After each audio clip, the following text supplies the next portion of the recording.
जहां कमल नहीं खिल पाता वहां पहले कीचड़ बिछाया जाता है, ऑपरेशन कीचड़।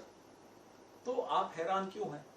हमें ये इस बात की हैरानी है कि मोदी जी के अहम को इतनी चोट पहुंची कि वो 400 करते हुए 240 पे लड़खड़ा गए। उस अहम को इतनी चोट पहुंची कि अब वो दाएं बाएं से चोरी डकैती करके अपने एमपी खरीदे जा रहे हैं। क्यों खरीद रहे हो साहब? क्या जरूरत है? सरकार चल रही ना आपकी? या भरोसा नहीं है नायडू जी पर, या जनता दल पर भरोसा नहीं है? किस पे भरोसा नहीं है? ये तो सीधे सीधे आप कह रहे हो कि साहब नायडू पर भरोसा नहीं है, नीतीश जी की पार्टी पर भरोसा नहीं है, तो चलिए मैं अपने घर में और चोरी करके एमपी भर लूं। जरूरत क्या है? आपके पास पैसा बहुत है, हम मानते हैं।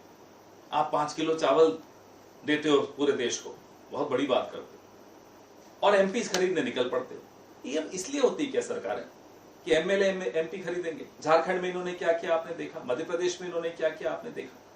हर जगह खरीद फरोख्त। लोगों को कहते हैं सोना मत खरीदो, विदेश मत जाओ, खुद एमपी खरीद रहे हैं। सर लेकिन ये बड़ी तरीके से एक आप देखते हैं, पहले टीएमसी के अंदर तोड़फोड़ होती है, टीएमसी इंडिया ब्लॉक पे इसका कैसे असर देखते हैं आप?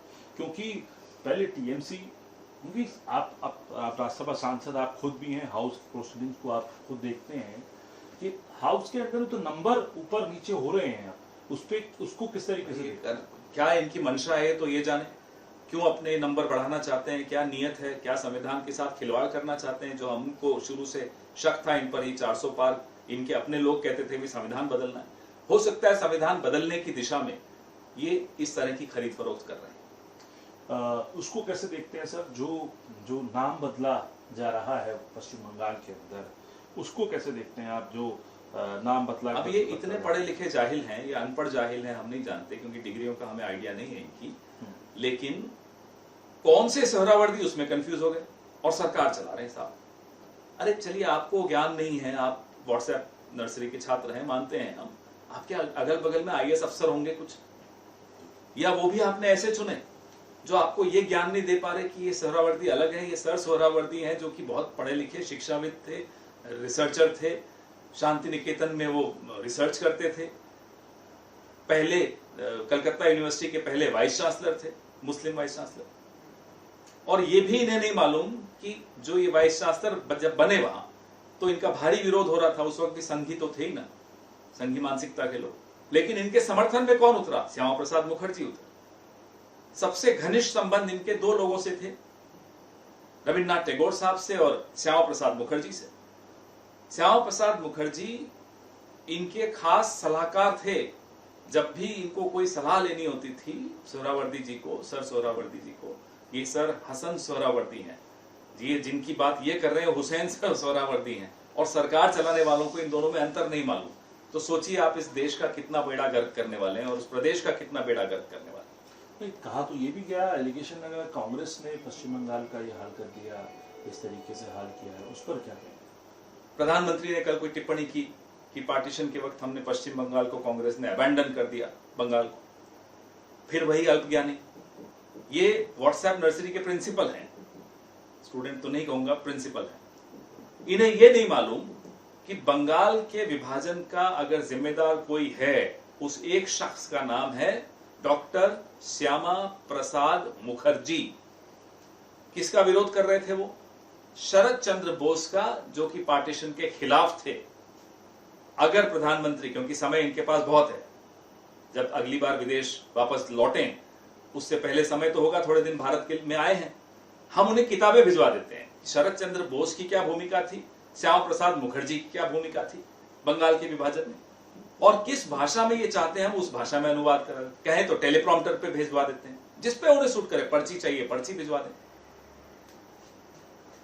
सर कैसे देखते हैं आप राम मंदिर के चंदे के मामले में जो एसआईटी गठित करी गई, उसको लेके अब अखिलेश यादव भी हैं, वो भी अब चंदा चोर लोग खुद एसआईटी गठित कर रहे हैं।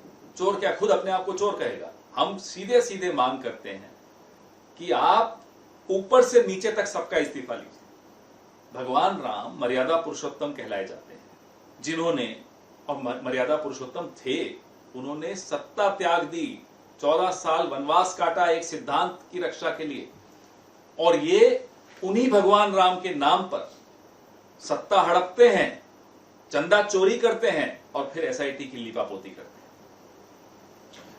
शशि थरूर जो है दौरे पर हैं, बतौर जो standing committee parliamentary standing committee for external affairs उसके चेयरमैन के बतौर, और वहाँ उन्होंने मनोज सिन्हा से मुलाकात करी, लोक भवन में जो लेफ्टिनेंट गवर्नर हैं, और साफ तौर पर कहा कि कश्मीर जो है वो प्रोग्रेसिव तरीके से एनकरेज कर रहा है। अब आप मुझे बताइए, आप एएनआई में है ना जी, मैं आपसे बोलूं एएनआई कैसा है कि आप बुराई करोगे? आप तो तारीफ ही करोगे ना। मनोज सिन्हा के पास जाके कह रहे हैं कि साहब कश्मीर कैसा है, वो बोलेंगे बहुत अच्छा चल रहा है और ये खुश हैं सब, ये अच्छी बात नहीं है ना। आपको सबसे बात करनी चाहिए, आपको आम आदमी से, नौजवानों से, बेरोजगार नौजवानों से, व्यापारियों से, कश्मीरी पंडितों से, सिविलियंस से, सबसे बात करके देखिए, वो आपको बताएं क्या कश्मीरी पंडित लौट गए, क्या वो पुनर्स्थापन हो गया उनका।